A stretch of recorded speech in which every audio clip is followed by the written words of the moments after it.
Howdy, campers. It's another beautiful day at Camp One Clap on the One Clap Speech and Debate podcast. I'm your camp director and host of the One Clap Speech and Debate podcast, Lyle Wiley. Congress competitors, get ready because today on day 9 of camp, Counselor Alexis Worthen is back, sharing part 2 of her series, Capturing the Congress Crown. Part 2 is entitled Definitions and Play-by-Plays. Don't forget to check the One Clap socials for today's social media challenge topic. Keep it rolling. I'm shifting the reward structure a bit for challenges to include more people. If you interact with the challenge 10 times, you can receive a holographic Camp One Clap sticker. And if you interact 25 times, you can receive several stickers, a One Clap coaster, and a Camp One Clap magnet. Additionally, the ABCs of Debate with Professor Graham and Kevin, created by Counselor Adrian Graham, a mad genius, keeps dropping fire videos. Don't miss them. All right, campers, enough with announcements. Let's get ready for episode 2 of Capture the Congress Crown with Counselor Alexis Worthen. Definitions and play-by-plays. Alrighty, and welcome back to this week's episode of Capturing the Congress Crown by Alexis Worthen. Okay, welcome guys. So glad you're back with me. Last week we talked a lot about writing and choosing a bill in an authorship speech, but this week, similar to how Section 2 of a bill functions, definitions. This is also an episode primarily focused on the definitions and kind of how an actual Congress round functions. I think that a lot of times people are really hesitant to do Congress because they see like bits and pieces of Congress and the kind of the customs and the phrases that people say really freak people out because it's not something we're really used to before we actually start getting into the hang of it and the swing of things. So here I'm kind of helping you learn a lot about it, and I'm telling you right now, it's not as scary as it looks. So, it's just like Section 2 of a Congress bill. Let's get into our episode of definitions. So, perfect. Amazing. To start this week off, we'll just kind of go and kind of explain how an actual Congress round functions, I think, because that'll help us kind of get into some of the more definitions-esque side of things, because again, it intimidates a lot of people. So first off, when you go to a Congress room, once the session's kind of ready to get started, usually someone will say, or someone in the chamber, or you can even say it, is motion to convene. So a lot of the phrases that you guys will be working with is motion to ... So we're going to talk a lot about motions. Motions is kind of how things kind of action takes place, because you're focused on a round that, there's a lot of procedural based things, and the procedure, having a well-based knowledge of procedure brings you up in the round, especially if you're a PO. But so someone will say motion to convene, and if this is like your first session of the actual rounds, if you're like in a varsity room, there's usually going to be someone who's more experienced. Let's say you're a novice. If someone who's more experienced, or you can even do this, like, don't be afraid to do this, will just go, okay, is there any motions on the floor? And then you can say, motion to elect a new chair. So first off is your very first thing is motion to elect a chair. And so the chair or the PO is going to essentially kind of run the round. The judges don't run the round. One of you does. And we'll have a full separate episode of how to PO, but essentially, you will be nominated to, people in the room can be nominated to run the round. Typically there's about 2 to 4 candidates. I would say that they're kind of standard depending on how many nominations. I would say normally there's no more than 3 though.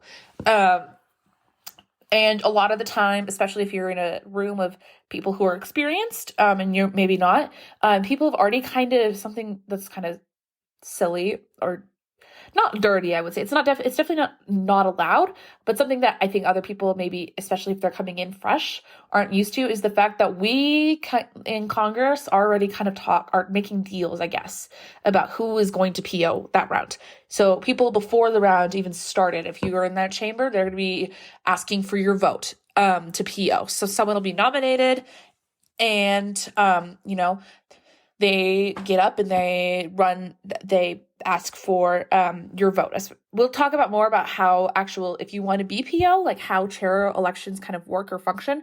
But essentially, you'll write on a little piece of paper the last name of someone you want to PO, and then one of the judges, not anyone in the room, not one of your competitors, but one of the judges counts and announces who the chair is. So as soon as you have a chair, hopefully that doesn't take any longer than 7 minutes. I think chair elections should be quick and efficient.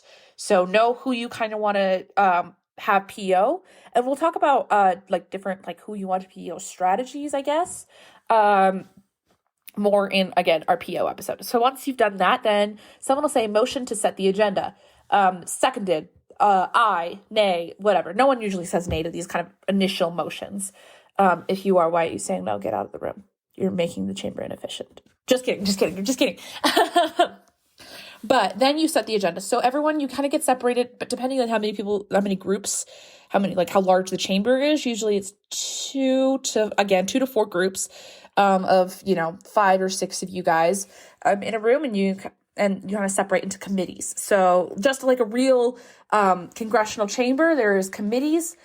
Committees don't actually end up doing anything. They just kind of set the agenda of what they want to talk about. So you kind of will go in a circle, and you guys kind of impromptu, just choose someone to be kind of your committee leader, or someone who's going to tell the PO what kind of bills you want. So you guys will go in a circle and say what bills you want.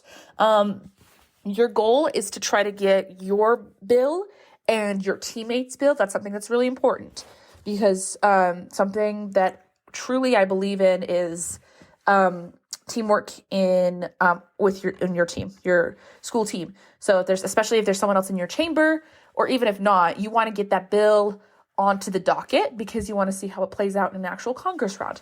So you guys will go around in this circle of 5 to 6 legislators and talk about which bills that you want.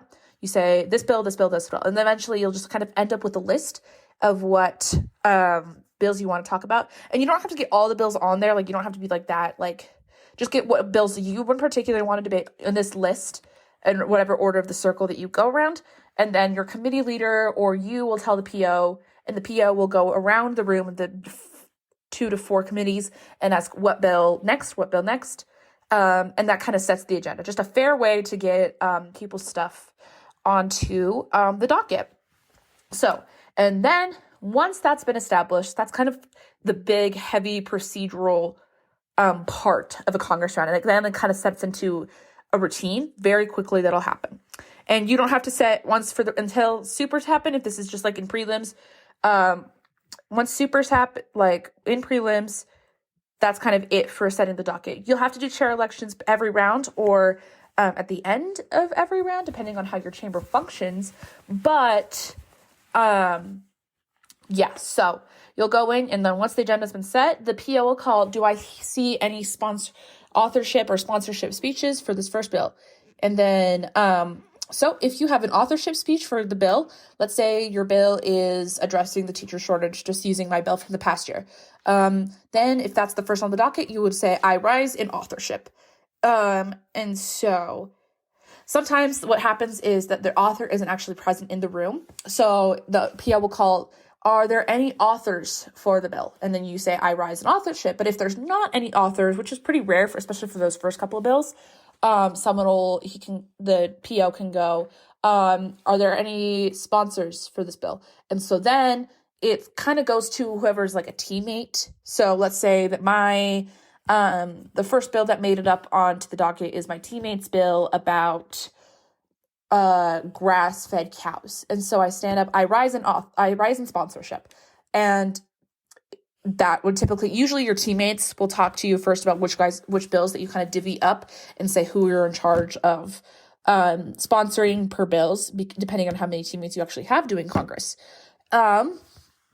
So then you go and the PO will say, this representative is recognized. So you go to the front of the room, and then you usually thank the chair, and then you kind of introduce yourself. So I would go, my name is Representative Worthen. That's spelled Worthen. and I am at the leisure of those above me, essentially indicating to the judges that you are ready and that to the chair that you're ready. So usually the chair will be ready to go. They'll give you like a thumbs up or a nod. They'll make eye contact. The judges will do the same thing, just as like if you're about to give a speech. Then you give your authorship speech, sponsorship speech, and that kind of does it for them. So perfect. All right, once you've given your authorship speech, and then all the countdown procedures have been done. We'll talk about countdown procedures when you're actually speaking. But once your speech is done, 3 minutes and 10 seconds is over, then you have time for CX. Now, if you're doing an authorship or a sponsorship speech, then you have 2 minutes for cross-examination. And so the PO will go, all those wishing to question, please rise. And depending on whether this is just a regular home tournament or if it's districts and state, there's a difference between kind of direct questioning and just kind of regular standard CX. We can talk more about actual like direct questioning in our speaker episode, but this is where it gets kind of heavy. So usually what will happen is the PO will kind of point to whoever asks you a question. Now, when it comes to questioning, just a really quick, remember to keep things short, keep things brief, and you go and do that for 2 minutes. If you're just giving a speech about it, whether you're affirming or negating a bill, then it's the 1 minute cross-examination period for people to question you. So after that, you go ahead and the chair releases you and you say, I thank the chair, and you go and sit down. And then that process entirely repeats itself until the end of the session. And so then you have a couple of like motion things. For example, if you need to address the chair, let's say you need to go to the bathroom. That's the nice thing about Congress, underrated. You can go to the bathroom or go to your next round whenever you want. You don't have to. Honestly, people could just, don't do this. I'm telling you right now, don't do this. I've had teammates do this before. It's not okay. They just make they ask to leave and then they don't come back. Don't do that. I mean, theoretically you can, just don't do it. But you can stand up and sit. You can ask the chair permission to address the chair. Hopefully this is between speeches and you're not just doing it in the middle of someone's authorship speech. Don't do that. That's weird. But when a speech is done, CX is over, you can raise your hand really quick before a chair calls on somebody to speak again. Permission to address the chair. The chair will grant it. Granted. Personal privilege. Granted. Sometimes at the beginning of a round, honestly, just make things more efficient. This is a bit of advice I have for POs really quickly. If you just want to clarify, if you have to make a personal privilege to like leave the room or go to the bathroom, etc., just say personal privileges are universally granted. Just don't be a distraction. That's my advice on that part. But if the chair doesn't say that, just say personal privilege. The chair will let you leave, and then you can go to the bathroom, do whatever you need to do. But to come back in, there's usually, so let's just say you're in a choir classroom. For some reason, they always put Congress in choir classrooms. But let's say that you leave the choir classroom, you're coming back, and there's like a window. Normally, it's usually standard that classrooms have windows. So sometimes what you'll do is you peek in, and if there's anyone speaking, do not enter the room. Don't do it. Why are we entering rooms when we can see someone speaking? Don't do it. Don't. All right, has that been covered? Does everyone know not to enter the room now? Good. Excellent. Okay. So if you see someone speaking, don't come in. Wait until the person sits down and there's no one up at the front of the room unless the chair is open. So wait outside, and then you'll knock, kind of butt your head in really awkwardly. Permission to enter the chamber. Legislator will go, granted. And then you'll sit down. And that is it. That's all we have to do. All right. And one last kind of motion I think that we'll cover for this week's episode is saying a point of order. So let's just say the chair is doing something wrong. Like precedence was off. Something questioning was cut off, blah, blah, blah, blah, blah. But because things happen, chairs make mistakes. It's okay. If you need to ask a question or clarify something or blah, blah, blah, blah, blah, just say, chair, point of order, raise your hand. And then the chair calls on you and you explain, I actually think that Representative Washington was supposed to follow instead of Representative Grover Cleveland. Then that's kind of it. And then the chair can correct himself or affirm and say, nope, I was right. A lot of the times, especially if you have a parliamentarian, the parliamentarian is supposed to step in at this point. Or if a judge is experienced, sometimes they step in. But that's kind of like something that will happen if you need to advocate for yourself, absolutely. Go ahead and do that. I would just caution though, is the point of order does kind of change the judges. Like if it's a successful point of order and like you are right, that's kind of a point in your favor. If you have a certain attitude about it, if you're being mean to the chair, if you're disrespectful to the chair, you're disrespectful to the room, if you give a kind of certain personality, especially if you're a girl and you're trying to advocate for yourself, sometimes people get the perception that you are being a... I can't swear on this podcast, can I? But you're not being a good chair, right? Or you're not being a good representative. So be careful about the point of orders that you do make, but don't be afraid to advocate for yourself because you deserve to have a fair experience. And you deserve to be successful in whatever you do, especially in Congress. So do not be afraid to speak up for yourself. All right, that concludes this week's episode of Capturing the Congressional Crown with Counselor Worthen. If you have any questions at all, or if you need advice, or you need help in any form or capacity, remember my email is alexis.g.worthen@gmail.com, all lowercase, or my Instagram is at Alexis G. Worthen, also all lowercase. It's been an awesome week, guys, and super looking forward to next week. I'll see you then. Thank you so much to Counselor Alexis Worthen. Episode 3 of Capturing the Congress Crown will be live next Tuesday at Camp One Clap. What's new at camp tomorrow? Well, we'll have a new episode of Troop Leader Talk with Counselor Marcus Viney and Counselor Bailey Patterson. They'll be dropping episode 2 of their series. And of course, Professor Graham and Kevin's ABCs of Debate shall roll onward, and there will be a new episode available tomorrow. Also, don't forget social media challenges are live for every day of camp this August. Well, until tomorrow, campers, try to be like trees. How do they make so many friends? Well, they branch out.